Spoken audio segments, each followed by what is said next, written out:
Hello, welcome back to Star Conflict. Today we'll cover the 5 best covert ops interceptors. Like in any of our previous episodes, our list will include one ship from ranks 1 to 6, 7 to 9, 10 to 12, and finally 13 to 15. The best premium starship will get its own separate mention. Remember, this compilation is not a top anything list. Each featured ship is the best at its rank, and that's it. There are also no craft ships here, because their modifiers and bonuses are for players to tweak and therefore literally impossible to account for.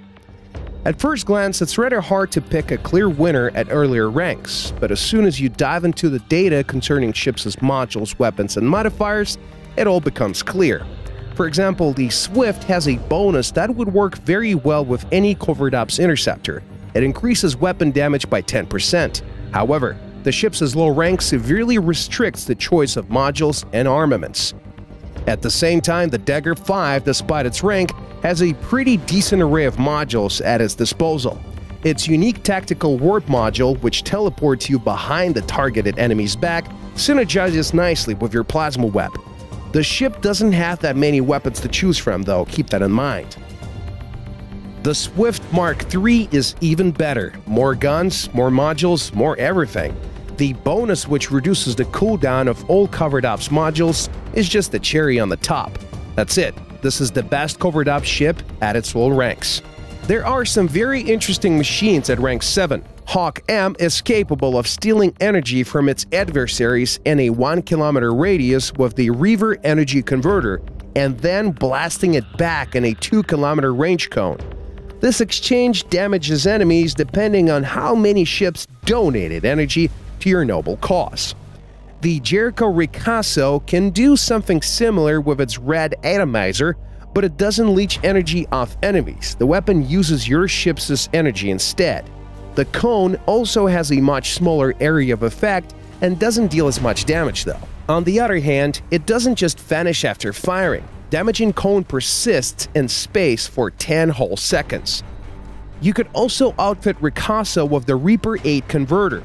If someone dies in 500 meters radius from your ship, friend or foe alike, the shield modifier fully restores your shield charge. The sneak trick will, without a doubt, save you on numerous occasions. There's a catch though. It can only be triggered once per minute, and as you guessed it, it sometimes triggers at the worst of times, when your shields are perfectly fine, for example. And the winner is the Kite. Yep, that Federate. Just look at its modules. You can easily swap the repair kit for a unique emergency retreat module. It patches up your hull while also teleporting you to the nearest ally. It also recharges 2 times faster than a repair kit and consumes less energy. If you plan on using it, don't stray too far from your comrades, otherwise you risk getting stranded among hordes of enemies.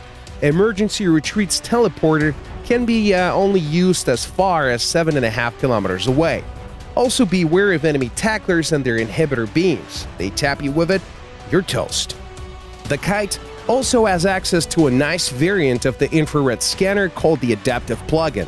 It boosts your crit damage by 10% and the damage output of main weapons by 18% for each source of incoming damage. Keep in mind that this bonus cannot exceed 90% mark. Although, now that we think about it, you probably won't survive being shot at by 5 or more hostiles anyway, so you probably won't have to worry about that all too much. Furthermore, you can outfit your Kite with a front blaster, which deals horrifying amounts of damage if you're flying at max speed. There's only one little nuance though. It's almost impossible to shoot with it and maneuver at the same time. Well, we mean you totally can do that, but most likely you won't be able to hit anything. Take a look.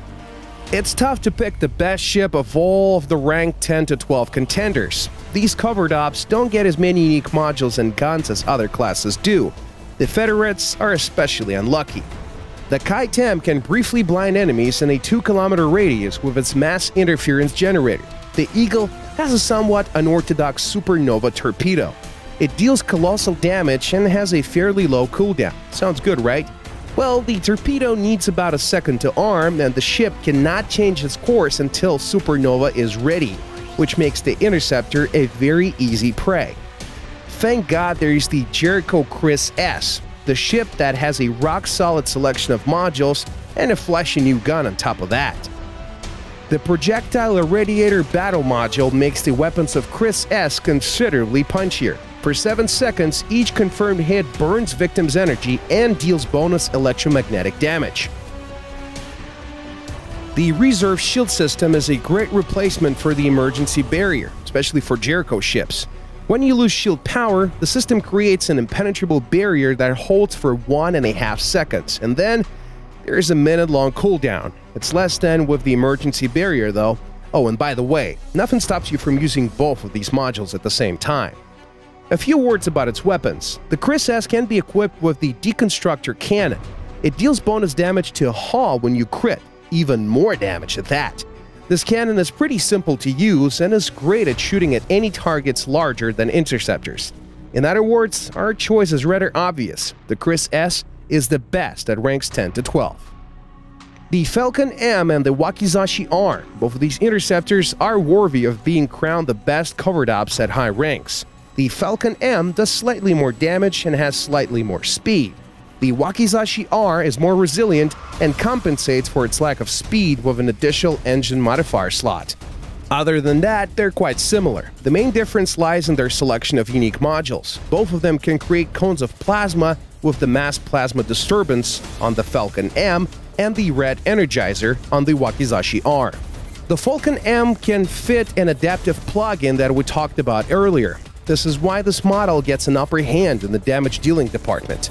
The Wakizashi R has the Reaper 8 converter, which boosts its survivability quite considerably. The Falcon M has the frontal blaster, and the Wakizashi R boasts the Deconstructor Cannon.